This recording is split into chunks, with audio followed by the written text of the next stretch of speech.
বাংলাদেশ আর পাকিস্তানকে পানি নিয়ে জিম্মি করা ভারতকে এবার ব্রহ্মপুত্রের পানি বন্ধ করা নিয়ে হাড় হিম করা হুঁশিয়ারি দিয়েছে চীন। পাকিস্তানকে পানি সরবরাহ বন্ধ করে দেয়া নিয়ে নরেন্দ্র মোদীর সাথে শাহবাজ শরীফের তুমুল উত্তেজনার মধ্যে জিনপিং প্রশাসন জানিয়েছে, নিজে সইতে পারবে না এমন কিছু যেন অন্যের জন্য না করে Bharat. Centre for China and গ্লোবালাইজেশনের প্রধান ভিক্টর ঝিকাই গাওয়ের এই হুঁশিয়ারি উঠে এসেছে ভারতীয় গণমাধ্যমগুলোতে।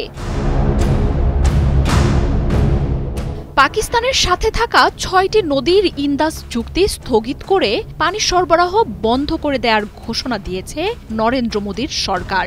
এর ফলে সেচ থেকে শুরু করে পাকিস্তানের বহু মানুষের জীবন জীবিকায় গুরুতর সংকটের শঙ্কা তৈরি হয়েছে। এমনকি একসাথে অনেক পানি অসময়ে ছেড়ে দেওয়ার মাধ্যমে পাকিস্তানের বিরুদ্ধে ভারত জলবোমা ব্যবহার করতে পারে এমন শঙ্কাও ঘিরে ধরেছে নদী তীরবর্তী পাক বাসিন্দাদের। ওয়ালটন আবারো মিলিয়নিয়ার অফারে ওয়ালটন ফ্রিজ কিনে আপনিও হয়ে যেতে পারেন মিলিয়নিয়ার।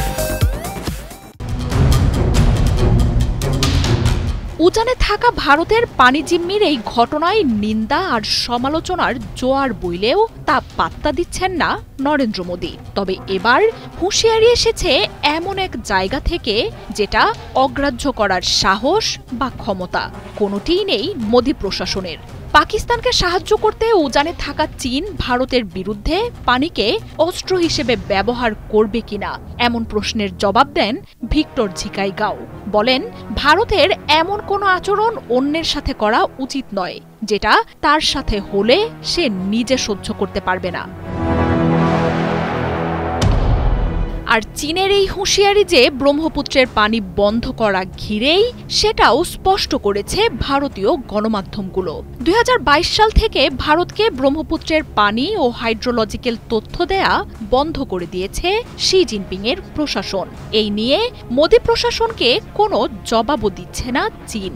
এসবের মধ্যেই ভারতকে কোনো কিছু না জানিয়ে তিব্বতে ব্রহ্মপুত্র নদীতে বিশ্বের সবচেয়ে বড় বাঁধ নির্মাণযোগ্য শুরু করেছেন শি জিনপিং। $১৩৭ বিলিয়ন এই প্রকল্পের মাধ্যমে ৬০,০০০ মেগাওয়াট বিদ্যুৎ পাবে চীন। আর এতে ভাটিতে থাকায় পানি সরবরাহ বন্ধ হয়ে যাওয়ার শঙ্কা ঘিরে ধরেছে ভারতকে।